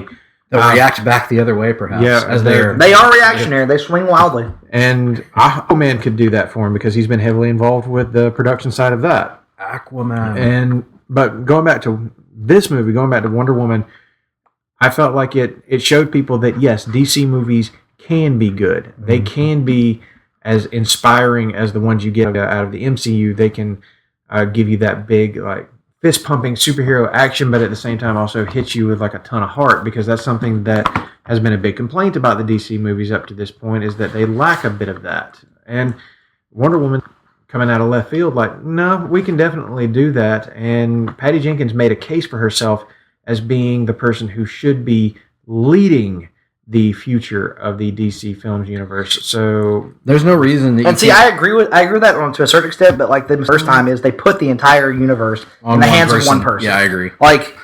Patty Jenkins absolutely should direct the future of Wonder Woman, but let's get some different ideas and some different voices in there.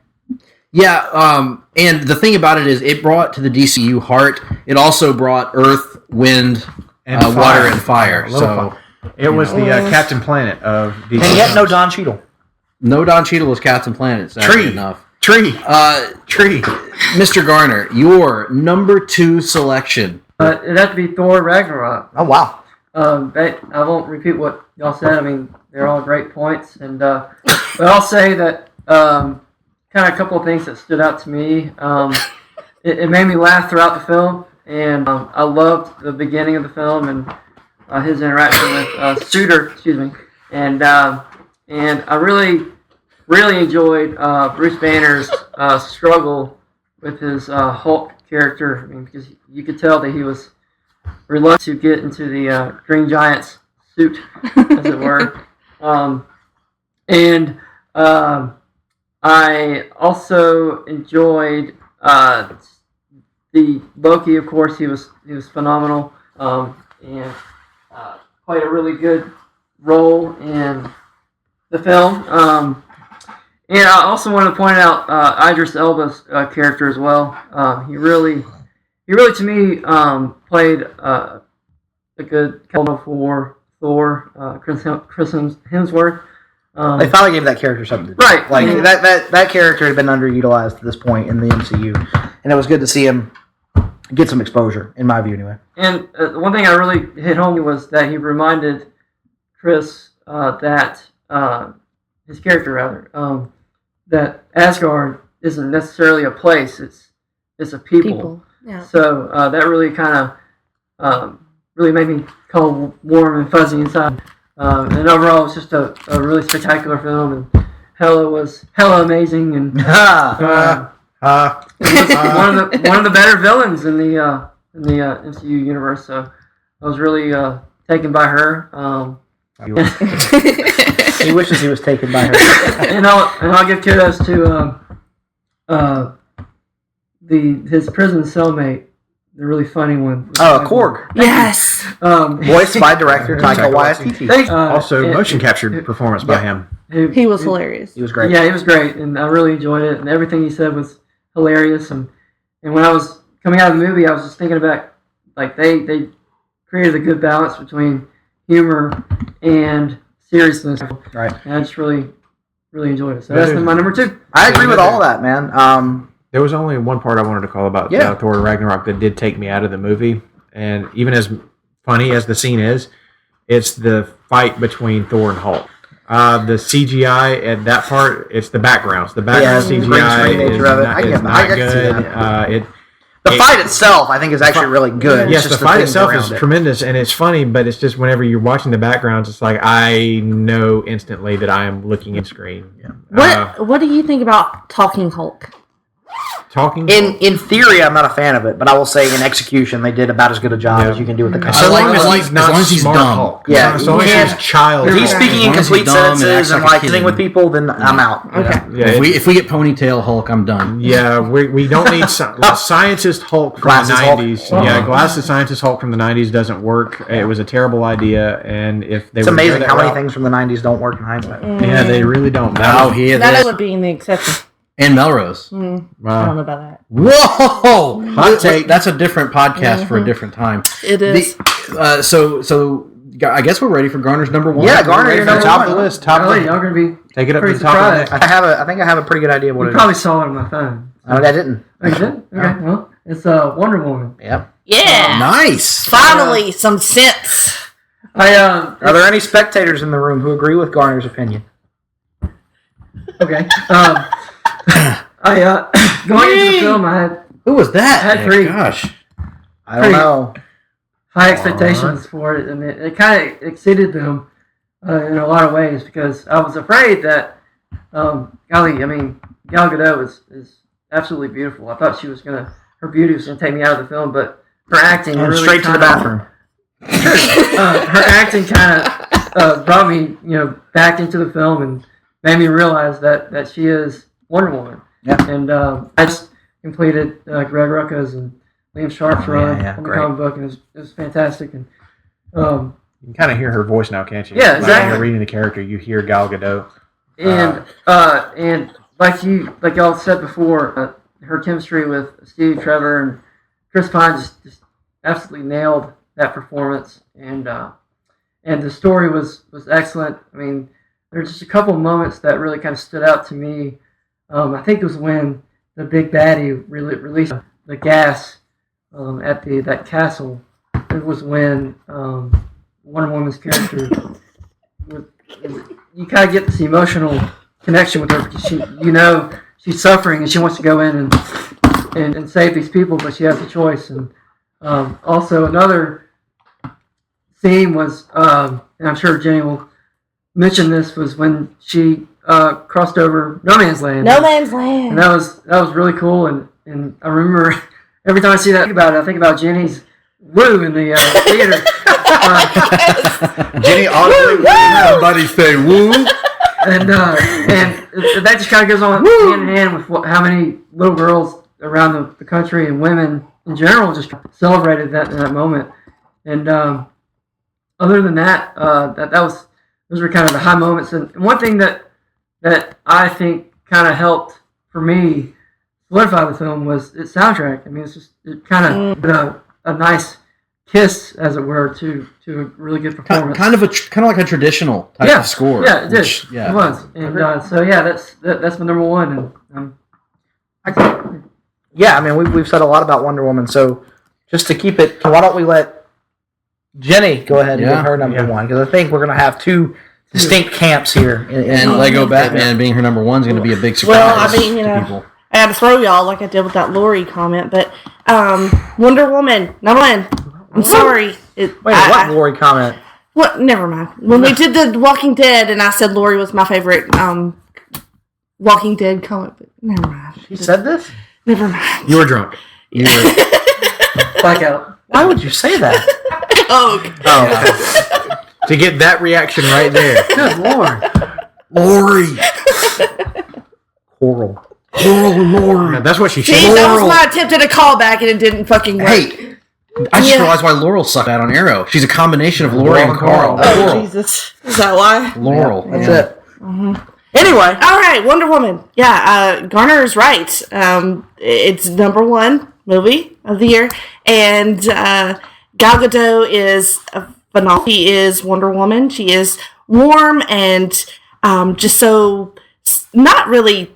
She's this alluring combination of sort of naive and then powerful at the same time, and she really sells that, especially with her interactions with Steve when they go to London. She has so many charming little moments there where he is trying to direct her, and she's just not gonna have most of it, and she ends up saving his butt most of the time for the end.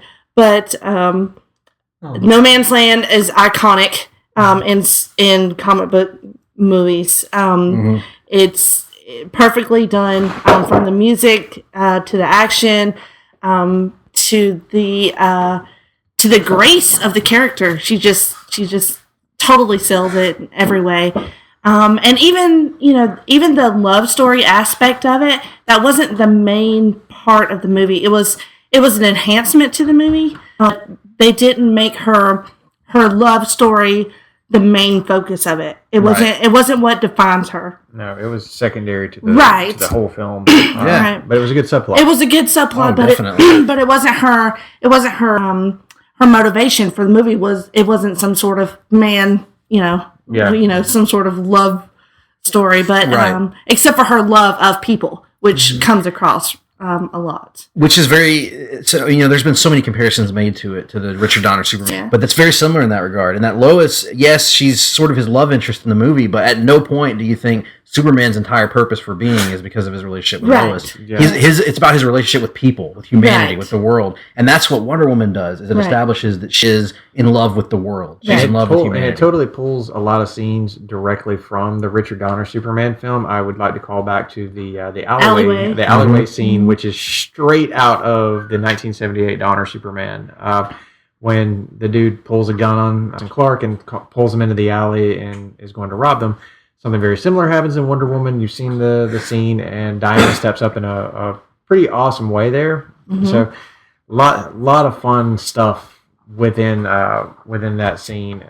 You're absolutely right about Gal Gadot's star-making performance. Right. Star power. Yes, absolutely. She just owns it. And it transfers off the screen as well. She, even in her real life, she seems like such a genuine person and loving, and I think it really adds to her Wonder Woman brand, as it were. Mm-hmm. Totally agreed. That leaves us with the three of us. I think have the same number. We're on the same Pretty page. much just we'll say it on one, 2, 3. Logan. Logan. Shut the fuck up. Logan. Logan, you bastard. So Logan is our number one motion picture for comic books of the year, and we talked about everything that we really have to say about it in our review. But to reiterate, for me, you go ahead, Nick. It's just so different than any comic book movie that's come before or since. We talk about Wonder Woman and ground that it breaks, but really, there's never been a comic book movie that attempts to do this sort of serious adult storytelling on this level. A studio has not allowed any director to have this level of creative freedom with a licensed character that's such a big deal. Since Chris Nolan's Dark Knight trilogy would be the closest comparison you can make. Which is the only other time we've seen a superhero truly get an ending story. Right, and that's the thing. You get an ending story, performances. Earlier Jenny mentioned Daphne Keane. What more can you say about that? But to me, even more so than Hugh Jackman, Patrick absolutely steals this movie. It is, you do not see serious topics such as Alzheimer's and dementia tackled in superhero adaptations ever. Not often, ever. First time to my knowledge. And it's a portrayal that should be nominated for pretty much every major supporting acting award and won't be, but only because of the source material from which the movie is derived. But the performance is, I have not seen a better performance in a film this year, comic book or not. So Patrick Stewart, to me, steals this movie. So many things we can say, but I'll let... A guy that we haven't talked about is Stephen, what's his last name, that plays Calabac? Merchant. Stephen Merchant. Awesome. He was. Awesome. He was so good in his...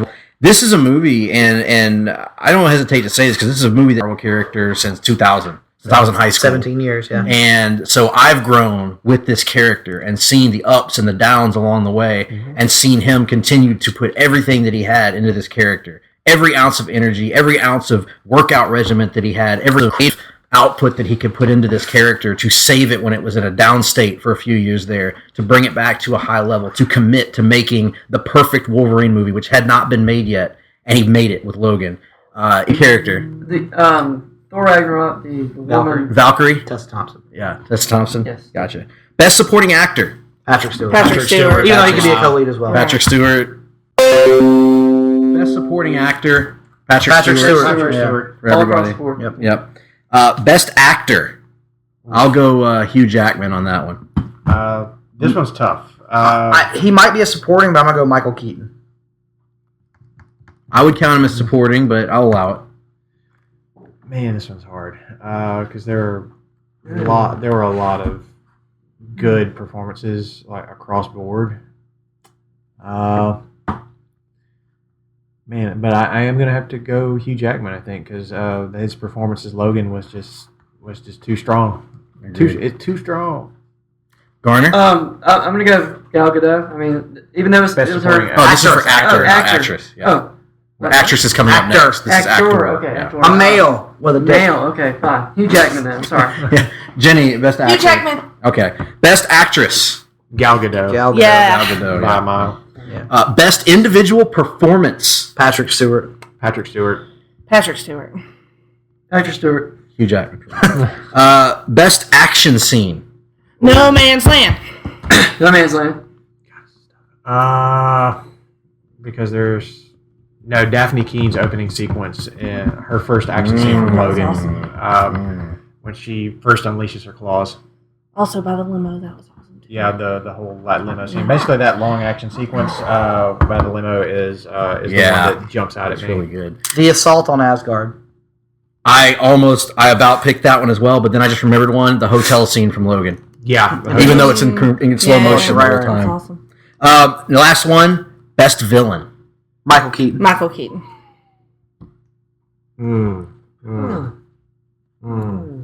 As the Vulture, of course. I am going to go with Ego, the Living Planet.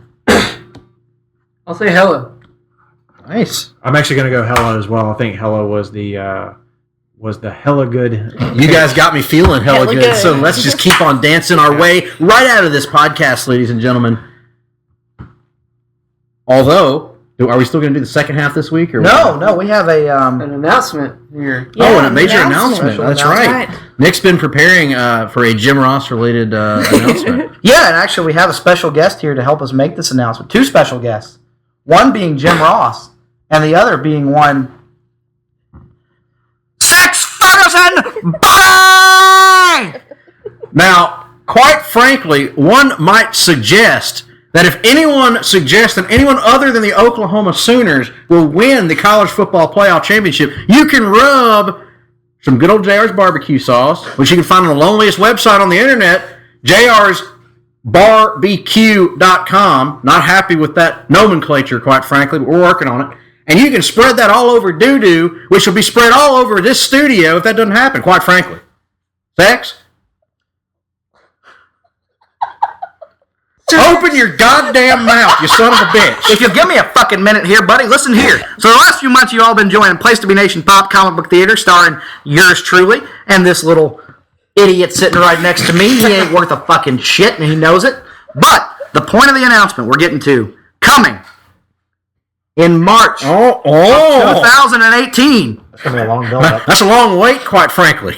The Oklahoma Sooners. Well, quite frankly, we're going to have a comic book theater part 2. Yay! Woo! Woo! We're going to be, quite frankly, continuing our trek into the most revered comic book text in history, ladies and gentlemen. We're going to be continuing Watchmen. I'll be playing Rorschach. That's going to be saying the same. And who will you be playing? I don't fucking know. Needless to say, it will involve a crew of individuals, and it will include, perhaps, one might say, a decent scene involving an overweight counselor and myself. And everyone will listen to it, and they'll whisper, Why? and I'll look down and I'll say, Mom. That's one fucking thing I want to say about my character. I heard he has a little problem getting, a little rise in his loafers. And all I'm telling you is old Sex never had that problem, buddy. A couple of gas station dick pills and a 4 Loko, and that shit goes from 6 to midnight. Cowboy told me about that one. He said Sex Ferguson likes to have a lot of sex. And is it true? On this audio podcast where people can't see you nodding your head? Yeah. Needless to say, folks, we want you to continue to listen. And I'm going to continue to filibuster. Shut up, JR. What do we have coming next week, Nick? I don't know right now. None of us know. All right.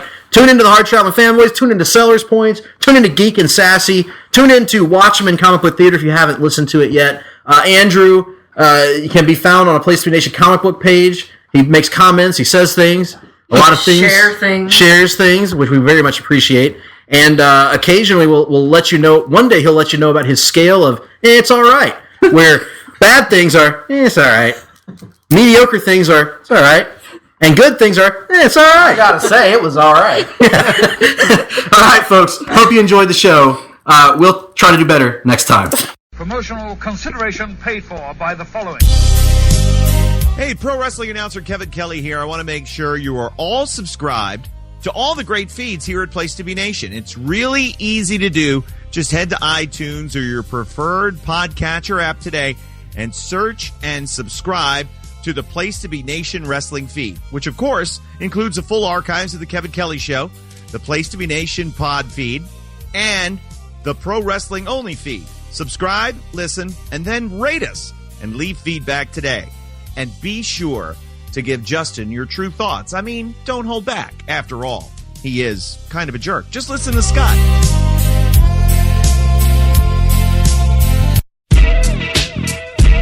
Place to Be Nation's JT Rosero and Chad Campbell here. We want to let you know that we have a ton of great podcasts available to you on iTunes, Stitcher, Google Play, and PlaceToBeNation.com, and we offer those to you on 3 great feeds.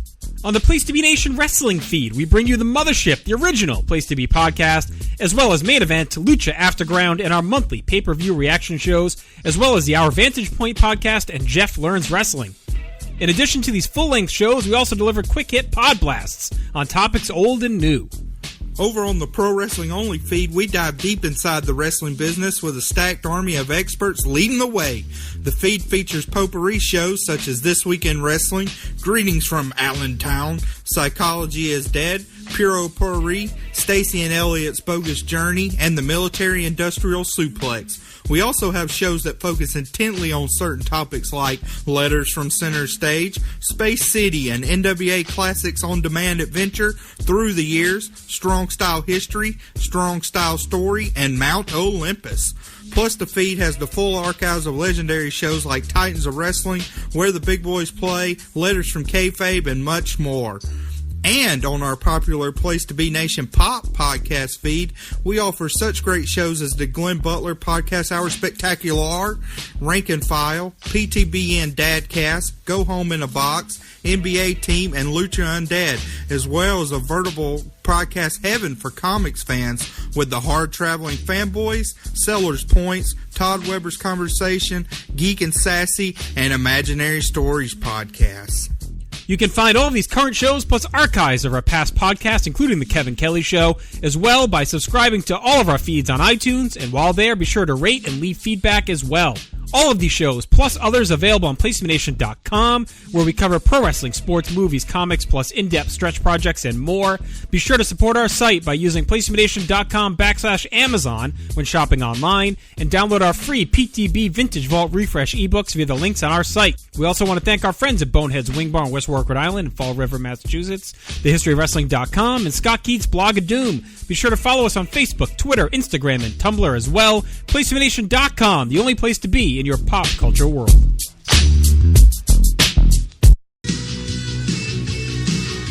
Hard-Traveling Fanboys, Hard-Traveling Fanboys, Hard-Traveling Fanboys, Hard-Traveling Fanboys, Hard-Traveling Fanboys, Hard-Traveling Fanboys, Hard-Traveling Fanboys, Hard-Traveling Fanboys, Hard-Traveling Fanboys, Hard-Traveling Fanboys, Hard-Traveling Fanboys, Hard-Traveling Fanboys, Hard-Traveling Fanboys, Hard-Traveling Fanboys,